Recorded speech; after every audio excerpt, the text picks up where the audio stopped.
Hello family, नमस्कार। कैसे हैं आप सब? आई होप सब लोग बहुत अच्छे से होंगे। और ठंडियों का मौसम चल रहा है तो अपने आप को ठंड से बचा कर रखिए। सो फ्रेंड्स, आज के वीडियो का टॉपिक है कि डिलीवरी से कुछ दिन पहले आपको कुछ बातों का ध्यान रखना है जिससे कि आपकी नॉर्मल डिलीवरी में कोई भी कॉम्प्लिकेशन, कोई भी परेशानी ना आए।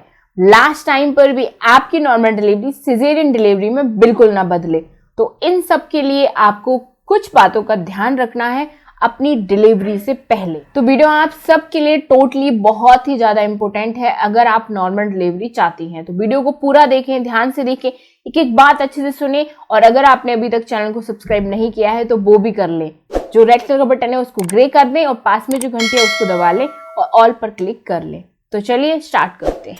सबसे पहले और सबसे ज्यादा जरूरी बात जो आपको ध्यान रखनी है वो ये है कि जैसे कि आप सोचती रहती हैं कि मेरी नॉर्मल डिलीवरी होगी या नहीं होगी, मतलब कि अपनी नॉर्मल डिलीवरी को लेके टेंशन लेने लगती हैं, तो बस यही एक रीजन होता है लास्ट टाइम पे आपकी सिजेरियन डिलीवरी होने का। क्योंकि आप जितनी ज्यादा टेंशन लेंगी, जितनी ज्यादा आप स्ट्रेस में रहेंगी, जितनी ज्यादा सोचती रहेंगी इस बारे में, तो इससे क्या फर्क पड़ेगा कि आपका शरीर जो डिलीवरी वाला हार्मोन होता है उसको रिलीज कर ही नहीं पाएगा। 9वें महीने में आपका शरीर ऑक्सीटॉक्सिन हार्मोन्स रिलीज करता है जिस वजह से फिर आपको लेबर पेन आता है। और अगर आप ज्यादा नॉर्मल डिलीवरी के बारे में सोचती रहेंगी, स्ट्रेस लेती रहेंगी, तो ये हार्मोन रिलीज होने में दिक्कत आएगी और आपको लेबर पेन नहीं आएगा और आपकी नॉर्मल डिलीवरी भी पॉसिबल नहीं हो पाएगी। इसीलिए सबसे पहली बात, आप नॉर्मल डिलीवरी के बारे में सोचना बंद कर दीजिए।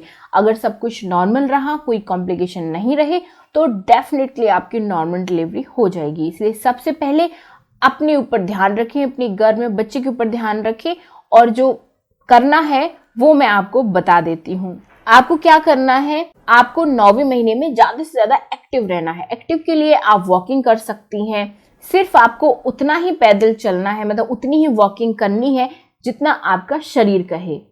क्योंकि 9वें महीने में बढ़ा हुआ पेट, बढ़ा हुआ वजन आपको जल्दी जल्दी थका सकता है अगर आप वॉकिंग करती हैं तो वॉकिंग करें, थक जाते हैं फिर रेस्ट कर लें 5 मिनट का, फिर थोड़ी सी वॉकिंग कर लें, थक जाते हैं फिर रेस्ट कर लें। इस तरीके से आपको करना है।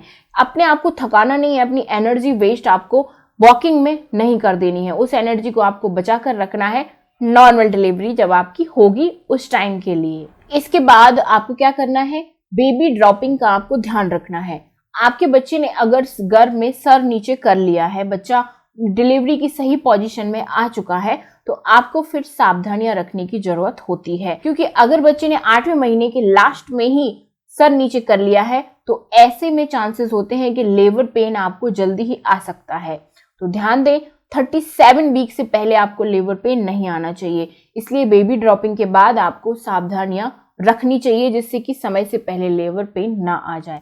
इसके बाद आपको पानी की कमी बिल्कुल नहीं होने देना है, क्योंकि अगर आप पानी की कमी होने देंगी तो गर्भ में भी पानी की कमी हो जाएगी जिस वजह से आपकी नॉर्मल डिलीवरी पॉसिबल नहीं हो पाएगी। क्योंकि गर्भ में पानी की कमी होने पर सिजेरियन डिलीवरी ही डॉक्टर करते हैं। इसलिए इस एक चीज का भी आपको ध्यान रखना है, पानी खूब पीते रहना है, लिक्विड आपको ज्यादा लेना है। इसके बाद जैसे कि मैंने आपको बताया कि आपको स्ट्रेस नहीं लेना है, चिंता में आपको नहीं रहना है किसी भी तरीके का। अगर आपको स्ट्रेस है किसी भी चीज को लेकर तो अपने हस्बैंड से शेयर कीजिए, फैमिली में शेयर कीजिए, जिससे वो आपका जो स्ट्रेस है वो दूर हो जाए।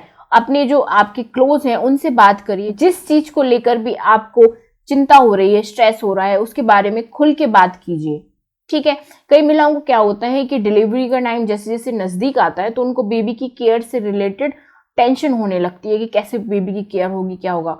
तो टेंशन लेने की बिल्कुल भी जरूरत नहीं है, सब हो जाता है, सब इजीली हो जाता है, ठीक है। तो स्ट्रेस को साइड में रखें, क्योंकि स्ट्रेस क्या करता है, कई तरीके की प्रॉब्लम को इनविटेशन देता है, उनको बुलाता है। इसलिए स्ट्रेस को बिल्कुल भी अपने पास ना आने दें अगर आप नॉर्मल डिलीवरी चाहती हैं तो। क्योंकि अगर आप स्ट्रेस में रहती हैं तो नॉर्मल डिलीवरी के टाइम पे आपका बीपी हाई हो सकता है, कॉम्प्लिकेशन आ सकते हैं और आपकी डिलीवरी सिजेरियन में बदल सकती है। इसीलिए इस चीज का भी ध्यान रखना जरूरी है कि आपको चिंता में नहीं रहना है। इसके बाद ज्यादा वजन, अगर आपका ज्यादा वजन हो जाता है तो आपकी नॉर्मल डिलीवरी में परेशानी आती है। इसलिए प्रेगनेंसी की स्टार्टिंग से ही हर गर्भवती महिला को अपने वजन पर कंट्रोल करना चाहिए, ज़्यादा वजन नहीं बढ़ना चाहिए, क्योंकि जब गर्भवती महिला का ज़्यादा वजन बढ़ जाता है, नॉर्मल डिलीवरी फिर नहीं हो पाती है, सिजेरियन ही डॉक्टर को करनी पड़ती है। इसके बाद जो चीज़ है वो है आपका HB अगर आपका कम है, हीमोग्लोबिन खून की मात्रा कम है, तो फिर भी आपकी नॉर्मल डिलीवरी में परेशानियां आ सकती हैं। इसलिए अपनी डाइट पर स्पेशली ध्यान रखें। अगर आपको 9वें महीने में हीमोग्लोबिन की कमी है तो आप आयरन की गोली लेती हैं, उसको टाइम टू टाइम लें। आयरन की गोली बिल्कुल भी स्किप ना करें। अपनी डाइट में भी गाजर, चुकंदर, ये सारी चीज़ें इंक्लूड करें। ज़्यादा से ज़्यादा टमाटर लें आप, और जैसे कि ड्राई फ्रूट्स लें। इनसे क्या होता है, आपको आयरन की कमी नहीं होती है। और आप क्या करें, एक टिप्स भी अपना सकती हैं। अगर आपको ठंडियों का टाइम चल रहा है, सर्दी खांसी जुकाम नहीं है, तो जो आप आयरन की गोली लेती हैं आफ्टर लंच, उसके बाद आपको हाफ ग्लास लेमन वाटर भी ले लेना चाहिए। इससे क्या होता है, आयरन की गोली के बाद आप लेमन वाटर लेती हैं तो आपका हीमोग्लोबिन तेजी से बढ़ता है। तो आप ये टिप्स भी अपना सकती हैं अपने हीमोग्लोबिन को बढ़ाने के लिए। सो फ्रेंड्स, आई होप ये वीडियो आपके लिए काफ़ी हेल्पफुल रहा होगा। एक एक बात का आप ध्यान जरूर रखेंगी अगर आप नॉर्मल डिलीवरी चाहती हैं तो। Bye bye, thank you.